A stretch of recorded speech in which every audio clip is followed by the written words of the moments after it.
For today's video mga mami ko, magpalit na tayo ng kama. Pinagsalita nyo kasi ako ng Tagalog, nagkamali-mali na tuloy ako. Pero ganahan sad ko aron ma-practice akong dila nga dili na magkasapid-sapid.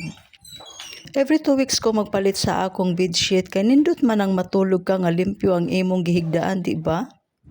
Next week pa man akong schedule manglabaan ni so punto sana diha kay ang akong financer sa tubig ug kuryente reklamador kaayo. Nagiinom ko og barley every morning kay healthy man na siya before ko mag-workout kana gyud akong routine. Then mag-workout na dayon ko. Kaganahan ko mainom sa barley every morning ug kanang evening sa di pa ko manihapon kay gaan kaayo kong paminaw sa akong lawas. After workout, mao jud na akong ginahimo kay instruction man na sa ako ang doktor nga butangan jud na kog ice.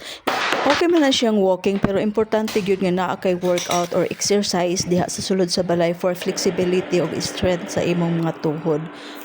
For today's breakfast, maura na akong ginaluto everyday. Simple ra kaayo akong breakfast, akong pagkaon, dili komplikado kay nindot man na og healthy ang mga simple nga mga pagkaon kay sa mga komplikado. God bless.